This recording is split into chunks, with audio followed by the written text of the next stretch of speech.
Monarchs, this is Mrs. Dutro, and today we're going to talk about how to write introduction paragraphs for literary analysis essays. So please set up a new Cornell Notes page in your notebook. All right, and your essential question for today is, how can I write an introduction paragraph that prepares my reader to comprehend and accept my arguments? Please write that down in the essential question section of your Cornell Notes. So before we can get started on talking about what goes into an introduction, you first need to understand why an introduction is even necessary in your essays. So strong introductions do three things.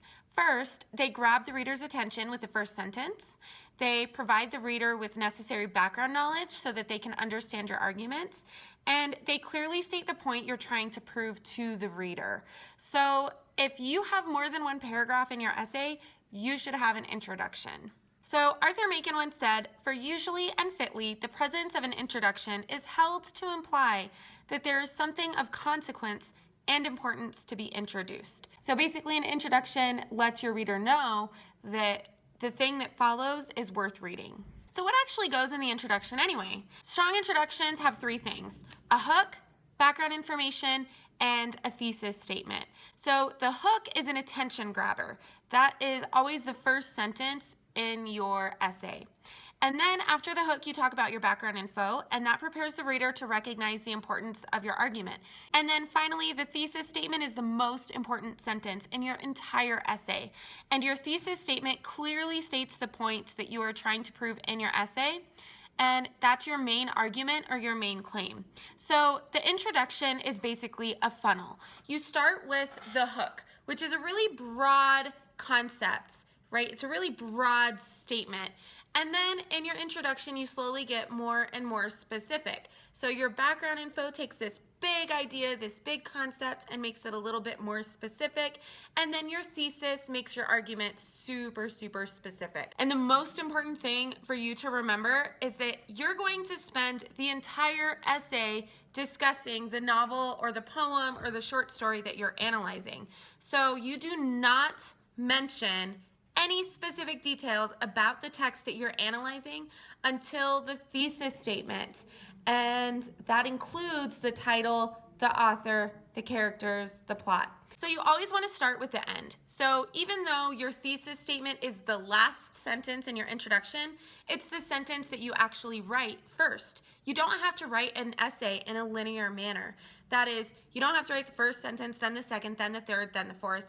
That's why outlines are really helpful. So I always like to make a general outline before I even start my essay so I can fill in the information that I know first, and then I can go back and fill in the trickier things later. There are two types of thesis statements. You have a closed thesis statement, which identifies each idea to be discussed in your individual body paragraphs, and then you have open thesis statements.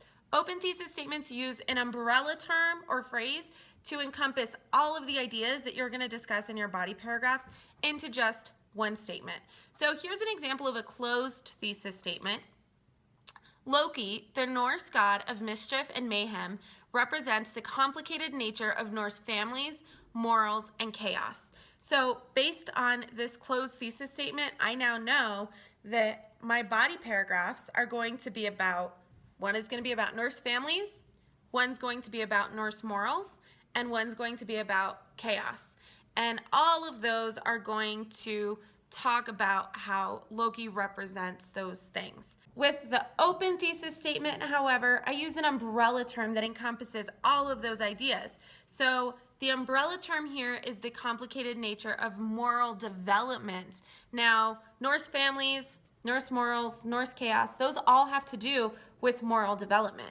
So I use one phrase or one word to encompass all of the ideas. So typically in your freshman and sophomore years in high school, teachers will expect you to write closed thesis statements. But then once you get to your junior and senior years in high school, you should graduate to open thesis statements. All right, so every strong literary analysis thesis statement has three things. That's our magic number, three things. You have the tag, that stands for the title, the author, and the genre. You have a thematic statement that identifies the theme of the novel, and some sort of prompt specified material. So whatever it is that the prompt is asking for, you should include in your thesis statement. Your thesis must not state the obvious. Instead, it needs to be an idea that other people can argue against. Because if your thesis statement is stating the obvious, no one's going to want to read it because it's not an interesting idea. And so you want to make sure that you're saying something that other people may not have thought of before, or something that other people may disagree with. And that makes for a stronger essay. So your thesis, once again, should always start with a tag, and that's the title, the author, and the genre. Now, you can introduce those things in any order. So you may start with the author and then the genre and then the title, or you may start with the genre and then the title and then the author, or however you want to do it. As long as it flows and as long as you have the tag at the beginning of your thesis, you're good to go. So you need to include the tag in your thesis because you haven't mentioned the novel or the poem or the short story that you're discussing at all in your introduction yet. By the time you get to your thesis, you've talked about other things, but you haven't introduced the novel. So this is where you introduce the tag. So your thesis may begin with any of the following sentence frames in his or her novel or short story or poem. So novel, short story, or poem is the genre. And then the title of the text. If it's a short text like a short story or a poem, you surround the title in quotation marks and you capitalize every word in the title. But if it's a large text like a novel, then you italicize the words so that it shows that that's a novel, and you still capitalize all of the words in the title. Then you follow it up with the author's name. And then we have thematic statements within the thesis statements. So most literary analysis essay prompts revolve around the theme of the text. They ask you to explore how the author does something with the theme and what that theme does with other things. So you have to connect multiple things to each other in the essay. So your thesis statement should have a thematic statement within it. So to write a basic thematic statement, you're going to use this sentence frame below. You're going to start with an abstract concept, and then you're going to say what the concept does in the novel, so the observation about the concept, and then the qualifying clause. And remember, thematic statements are not specific to the events of the text themselves. So you don't mention character names, you don't mention the plot specifics. It's a broad general statement that could apply to any situation. So an example would be racism can cause young people to believe negative stereotypes about others, even when untrue and lacking proof. Abstract concepts are something that you must know about, and I know you're probably getting sick of hearing about abstract concepts, but I don't care because they're helpful. So if you don't already know what they are, they're intangible nouns. So they're ideas or concepts that can't be experienced with the five senses, but that still exist within the world. And they're responsible for many of the complexities of the world around us, and they're often responsible for the joys and heartaches in our lives. So love, jealousy, war, education, corruption, poverty, optimism, intelligence, racism, ignorance, pride, those are just a few abstract concepts that can be explored through literary analysis. So to learn more about how to write strong thematic statements and about abstract concepts, check out my video on my YouTube channel titled Abstract Concepts and Thematic Statements in Literature. So just go to YouTube, type in Kelly Dutro thematic statements, and the video should pop up. And that one goes into much more depth on how to write effective thematic statements. So here's an example of my developing thesis statement. I now have my tag and my thematic statement put together to create a thesis. However, my thesis isn't done yet. So once you've written the thematic statement about the text, and once you've added the tag in front of the thematic statement, then you're going to add your argument that is specific to the prompt. So in order to do that, you must understand the prompt. And most literary analysis essay prompts ask you to examine the theme of the text or the significance of the text to modern society. But they may also ask you to connect the author's craft to the development of the theme or to characterization. So they might say, how does the author use imagery and figurative language and tone to communicate their theme of the novel or something. They may also ask you to explore the significance of specific abstract concepts, or you may be able to choose your own abstract concept and write about that. No matter what, you'll want to start with an abstract concept for your thematic statement because exploring the impact that abstract concepts have on different situations is the whole point of literature. So I'm going to now add my prompt-specific things to my thesis statement. So if I were to take this thesis statement and have it be about the significance to society, then I could say, in his short story, Always Running, Luis J. Rodriguez uses the idea that racism can cause young people to believe negative stereotypes about others, even when untrue and lacking proof, to challenge his readers to consider their own racial biases and beliefs. Now, if I wanted to do a prompt about craft and structure, I might use a closed thesis statement for this. So I have, in a short story, Always Running, Luis J. Rodriguez uses tone, imagery, and figurative language to prove that racism can cause young people to believe negative stereotypes about others, even when untrue and lacking proof. And then a thesis statement about a prompt, or for a prompt about just an abstract concept in general. Here I have another open thesis statement, and it reads, in his short story, Always Running, Luis J. Rodriguez presents the idea that racism can cause young people to believe negative stereotypes about others, even when untrue and lacking proof, in order to examine how young people are indoctrinated into racist ideologies. So notice as well that the connection to the prompt goes wherever it makes sense in my argument, but it's still just one sentence. The entire thesis is just one sentence.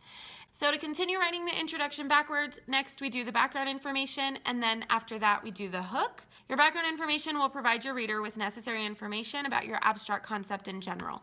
So you can't assume that your reader already knows all about the concept that you're going to talk about, because abstract concepts are really complex.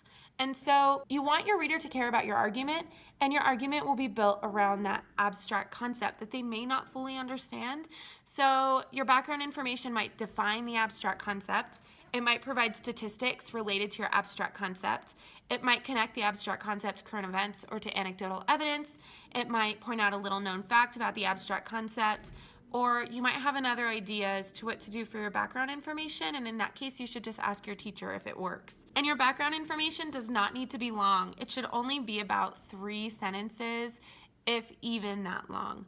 So, for example, for my thesis that I chose, which is to consider racial biases and beliefs, I wrote the background information.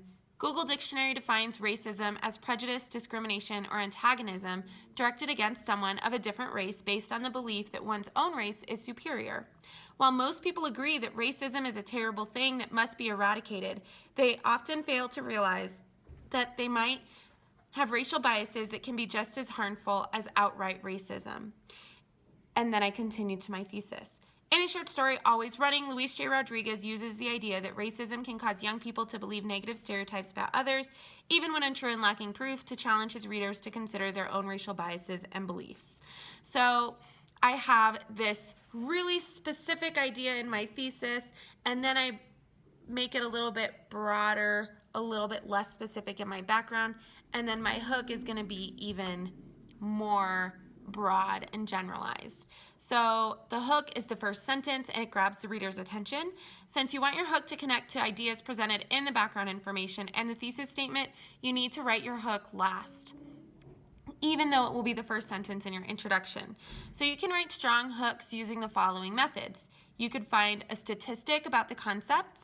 You need to make sure you cite your source if you do that. You could find a quote by a well-known and respected individual, but this can be tricky to pull off because you can't just drop the quote in.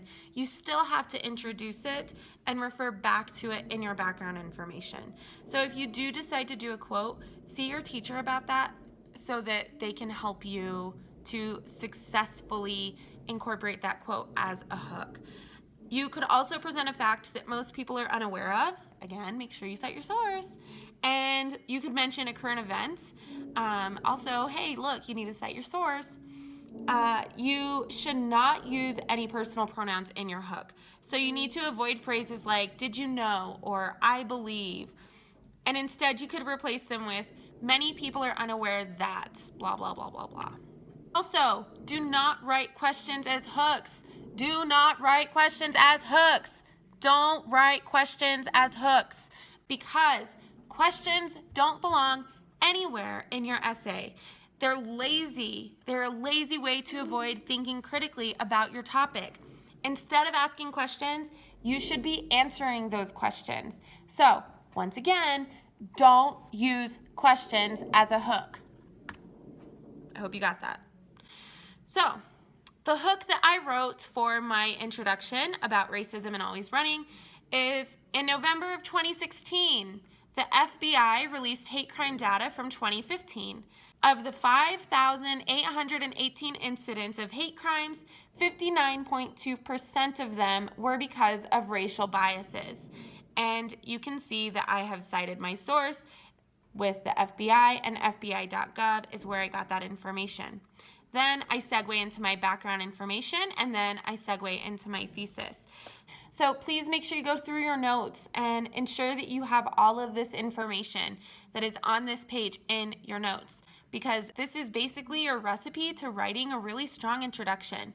Introductions are simple to write once you know how to write them, but if you don't know what to do, they can be pretty challenging. And that's all I have for you for today. Please make sure you go through your notes and highlight the main ideas and the key terms. Make sure that you chunk your notes into different sections. Make sure that you write a possible test question for each chunk, and please make sure that you answer the essential question in the summary section in about 5 to 6 sentences. If you have any questions, you can email me at kelly.dutro@aps.edu, or you can check out my website at mrsdutro.org, and I will see you tomorrow.